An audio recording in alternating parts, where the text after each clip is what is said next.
Hi, everybody. Good morning or hello, good day. It's Lisa Keslar from Keslar Insurance, and I'm here today on behalf of Cheers for Charity New Hampshire, as always, with my dear friend JoAnn Burchuk. Hello, Lisa. Hi, I'm JoAnn Burchuk. I'm with Lighthouse Physical Therapy and super excited for another version of our Cheers for Charity today. And I'm very excited to have Caitlin here from Red's Good Vibes. So welcome, Caitlin, and please introduce yourself and then just tell us a little bit about your organization and what you guys do. So I am Caitlin McGrath-Levesque, and I'm a co-founder of Red's Good Vibes. We are a nonprofit organization that was founded by my siblings and myself in honor of our brother Red, who passed away about 5 years ago. And it was always his dream to own a food truck that, would sustain his life, but be able to feed those in need for free. And so when he passed, after looking for opportunities and not really finding anything that spoke to us to give our time and funding, we decided to start Red's Good Vibes. And so we raised enough money the first year to build a food truck. And now, just a couple years later, we have 2 food trucks, and we travel around Seacoast, New Hampshire, Northern Mass, Southern Maine, to serve free meals. So our food trucks are always free. We never ask any questions. It's our mission to really provide this service completely free of charge, without judgment, and just a kind heart. I absolutely love that. And I'm sure the people that you are serving right now just can't thank you enough for that. So what a really great gift that you're giving to the community. How do people know where you're going to be on a given day? So, well, as you can see, I'm in my office, right, which is the truck. We are serving about 3 to 4 times a week. On a slow week, we're probably doing 2 events. On a heavy week, we're doing about 4. And they can find us on Facebook, any social media. We have Instagram and Facebook. They're all Red's Good Vibes. And that's where you can really track our trucks. And so weekly, we put out a post to let people know where we're going to be. And it does change. So nothing's super consistent. And it's designed like that so that we're able to be in multiple towns and cities and be able to kind of serve more areas. So you can go on Facebook, track the trucks, follow us, and you can find out where we're going to be. And what kind of food do you serve? So I love this question. I get this question a lot, and it's so fun to answer, because I think when you visit a typical food truck, it's, a taco truck or a pizza truck or a grilled cheese truck, which is fabulous. But for us, we really like to cook things that mean something to us, that may mean something to Red. So we cook everything. So we change our menu. Every time that we serve, we have at least 3 menu options, one of which is a vegan or vegetarian, because choice and preference is really important to us, that people are able to have the dignity of choice when they come to our food truck. So things that you might see would be some of our specialty burgers. We do fries. We do things like shepherd's pie even, or pastas, lots of stuff. In the winter, we start with a soup from scratch every event. And so, those kind of change day to day, but we cook them on the truck that day. Fresh. I love it. Yeah. Where yeah. else are they're gonna get a meal like that? That's fantastic. Yeah, thank you. Yeah. Now, if somebody were to walk by and be like, well, I don't need a free meal, can I pay you for this? No, yeah. So we actually do not accept any cash donations while we are serving in a community event. And this is designed so that everybody knows that this truck is free without question. It's really important to us at Red's Good Vibes that we don't define the need.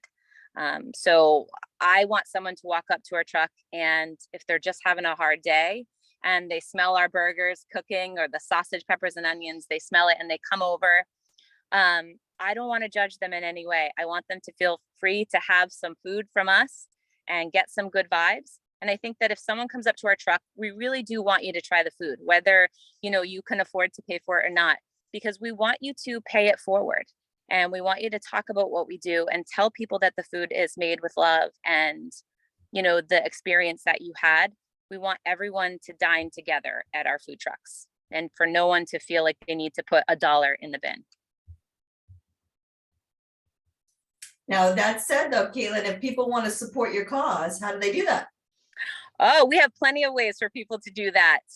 So you can go to our website, redsgoodvibes.com, and there's multiple ways to electronically pay using the safe, third-party payers. So PayPal, Square, Venmo. On our trucks, we actually have our QR code. So if you want to kind of walk around and take a picture of that QR code, you can feel free to do that. And you can also send us, donations to our mailing address, which is also on our website. It's fantastic. I've eaten the food. It's fantastic. It's so yummy. I've actually had it more than once. So I'm very grateful for that. And and you truly do feel like you're all equal and you walk up. You guys are just so warm and pleasant to every single person who walks up. Everyone feels so welcome. They're getting truly delicious home cooked feeling food. Like it's almost like you can taste the love in it. So yeah, thank you. We're a big family. I mean, we started it with our family, and now with the community support, and we couldn't be more grateful that we have this big RGV family of supporters and patrons of our truck, and it's amazing. and how do people, you're looking for volunteers? What are you looking for? Yeah, we're always looking for volunteers, whether it's outside the truck, in our warehouse. If you want to try to work inside the truck, there's some training involved with that, but we're always looking for people to join our little family here, and they can go to our website and use the contact us button and be able to reach out. I answer most of the emails, so you'll be talking to me, and then we can kind of send you the schedule and go from there. Fantastic. I'm sorry, I keep jumping and joining because I'm so curious about all this. No. Any big plans, Caitlin, for 2023? Anything you guys sort of have on the horizon? So this is something that we're kind of starting to mill around, right? The minute that we find a stationary kind of foundation here, we tend to think, what's next? Where can we go from here? So we are in a definite growth phase. And I think, maybe there's another truck in our future. But most important to us right now is to showcase what we're doing, that we're not nonprofit people, right? That we started this just with a need to do something and to give back.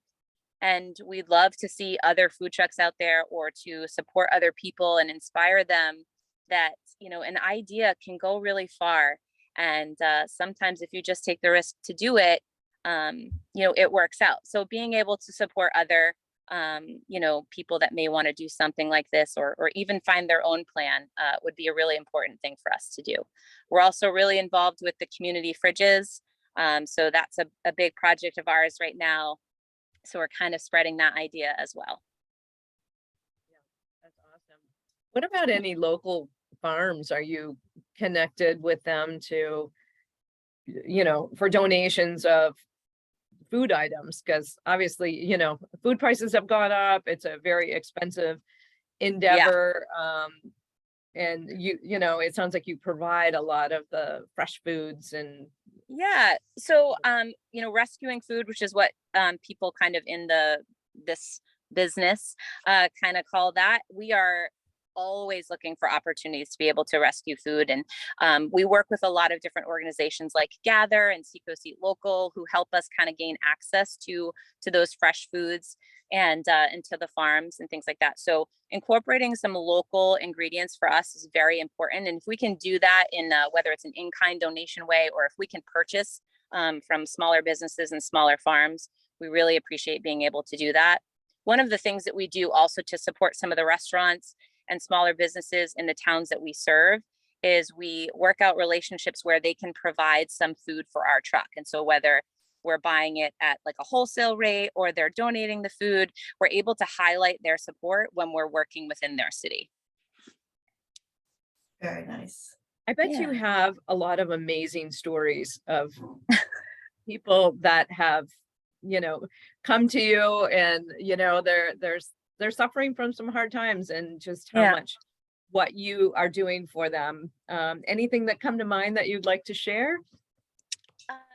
For us, we are extremely protective of our relationships with the people that we serve and the patrons of our truck. But I think what most people may not really think about is that our truck is built from trauma, right? It's built from grief. We do this because we have stories that we tell and that we can connect with everybody. And we really appreciate the moments being able to share that, our journey, and be able to connect with people. I think we've been really able to heal through some things because of these relationships that we've built with the community. And, it's always lovely to see families with kids coming when we can, give them a soft serve ice cream from our truck and French fries, and, that they don't know that it's free. They just think that they're coming to the big red food truck. And we have one mom that works a lot with us now, who started coming to our truck, who said, they don't know that it's free. They don't know that this meal is really helping us. And they think it's just fun, and they can't wait to go to the food truck every Sunday. So those types of things, building those bonds and the relationships and really healing for us is the kind of feel good moments.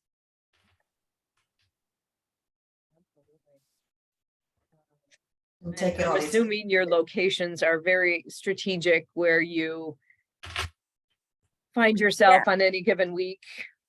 Yeah, we work really close with the municipalities and the city officials in each city that we start to get permitting in. I mean, we have health permits and things like that. So we go in and we chat while we're doing that process, getting all the paperwork. We work with a lot of like police departments and welfare departments to find the areas that accessibility is an issue, and then we park there. So right now we're heading to Manchester in January, so that's a big expansion for us. We're really excited about that. That's a big move. We're in Kittery, which is our first time actually really serving in Kittery in next weekend. So you probably rely on a lot of word of mouth. I mean, if some of the people that come to visit you are homeless and don't have access to find your schedule, I'm guessing word of mouth spreads fast when they have a great place to go. Yeah, so when someone can't really access us on social media, we do have like a text alert system too that they can use. So if they have a cell phone, they can do that. A lot of times we find that our friends that maybe living outside will find Wi-Fi access, and so Facebook actually ends up being an easier way. But working with, like right now, we're at the Will and Warming Center with SOS Recovery, so we are parking our food trailer there and serving Wednesday, Friday, and Sunday.